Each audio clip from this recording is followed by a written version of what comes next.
How to convince anyone of anything within 10 seconds. Persuasion skills are the ability that some have and which enables them to change the behavior, convictions, and behavior of another person or group toward a particular individual, group of individuals, events, or idea. Persuasion is often accomplished by conveying a specific message, feelings, information, or reasoning to the other party, or a combination of this. Why do we fail to persuade? Many of us fail in the process of persuasion, because they do not realize that it is a skill that must be learned and trained on. While it is true that some people master the art of persuasion and influencing others by instinct, but others need to work hard to acquire it. Thus, the lack of persuasion skills may sometimes lead the person to follow the wrong methods in order to change the views of other parties, such as intimidation. Intimidation or blackmail are all ineffective methods of persuasion. Numerous global studies and researches demonstrate that productivity is always higher when we accomplish the tasks we desire. Others may do what you ask of them if you use force with them, but trust that this will only be for a short while you are around them. And the moment you walk away, productivity will decrease and everything will decline, due to the lack of personal motivation. Urgency. Some believe that constantly reminding others about the necessity to do something will eventually motivate them to do so. But this method is completely wrong, and if some people implement what you ask of them after a reminder and an insistence, they do so in order to get rid of you and your urgency. While others may get angry at you and push you hard. Exaggerating your ability to persuade. When you are very confident in your persuasion capabilities, you will most likely stop trying to develop your persuasion skills and influence others. Then, with the changes taking place in our world, you must assess your skills from time to time and determine whether they need further improvement and strengthening. Exaggerated enthusiasm. Some people think that showing enthusiasm and passion is the only way to persuade and influence others. No one denies, of course, the importance of having passion and enthusiasm in achieving goals and influencing the opinions of others, but exaggeration and overindulgence will inevitably be counterproductive. It also depends on different cultures and societies, each with its own standards in relation to etiquette and professional circles, and the enthusiasm encouraged in a particular company may not be welcome in another company. Speaking without listening to the other side. Some continue to speak for long periods in an attempt to persuade the other party of their views, without counting an account for this party or what it wants to say, which is the common situation that we observe among many sales and marketing employees, which is counterproductive to them, so customers are presented instead of demand on purchasing services they offer. Misunderstanding the other party. Misunderstanding the other party you want to persuade leads you to give him wrong notes or information, which can cause you huge losses. Because this party is either convinced first of what you said and then discovers after some time that the information you provided was not accurate and changed its mind again.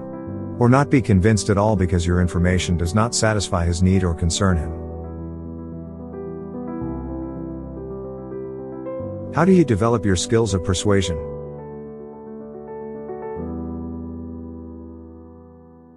One of the most common misconceptions about persuasion skills is that some people think that convincing others means influencing them to see things as you see them. So, in order to develop your skills of persuasion, you must get rid of this idea.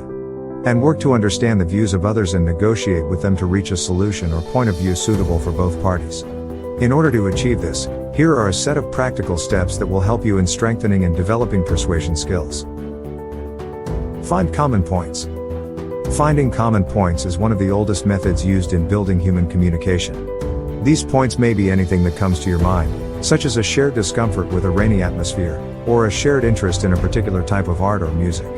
Such things will make the other person feel somehow attached to you, after which you can take advantage of these feelings to build mutual trust that is an essential component of persuasion. You will not be able to convince someone of something unless they trust you. Show the other party how you can serve it. Before you start giving your lecture to convince someone of your point of view, think about how you can help them. You can do this through in-depth research, if persuasion is part of your job, or by asking this person about his problem, then negotiating with him and offering your point of view in a way that offers him a solution that serves him, which will increase the percentage of his conviction of what you say. Use the appropriate speed in your speech. Have you noticed how quickly salespeople talk? Have you ever wondered about the reason behind this? In fact, There is a compelling reason, as a number of studies indicate that speaking quickly increases the level of conviction of some of what you say, but this is not always the case.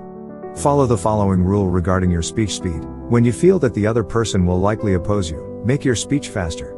If he shows an agreement with you, he will slow down. We can explain this as follows. When you speak quickly, you are not giving the person in front enough time to think about your words, thereby increasing your chances of persuading him.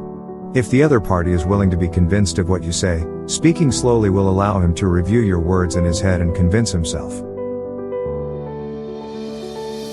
Talk about the positive and negative aspects in your view. Sharing contradictory aspects from a particular point of view increases the proportion of people convinced of it. This is because there is no ideal view. And your audience understands this. It knows that there are another perspective and possible other outputs that you do not have. So why not take advantage of this, and talk to them about these aspects? Discuss with them the possible negative aspects of your point of view, then explain to them how you want to overcome it. Others will become more convinced of your words when they notice that you realize the possibility of error in what, because in this case you have made it clear to them indirectly that you have studied all aspects of the case and are ready for all possibilities. Choose the appropriate method of communication. If you are a man who wants to persuade another man you do not know well about something, it is best here to contact him personally, for example, by sending him an email. This is because men, in general, tend to feel the spirit of competition during the process of personal communication, which causes them to turn a natural dialogue into a competition that they must win. The opposite is true for women. They focus more on building mutual relationships, so it is best to talk to them personally when trying to persuade them of a particular point of view. Address others by their names. It's very simple. Our subconscious mind responds involuntarily when we hear our name, and it becomes more responsive in dialogue. Be sure to address the other person using his name in an intelligent manner that gives him enough sense to be satisfied with what you say, but without exaggerating it. Imitate the other party's movements. Not only is the process of communicating through words, as body language plays a very important and significant role in it.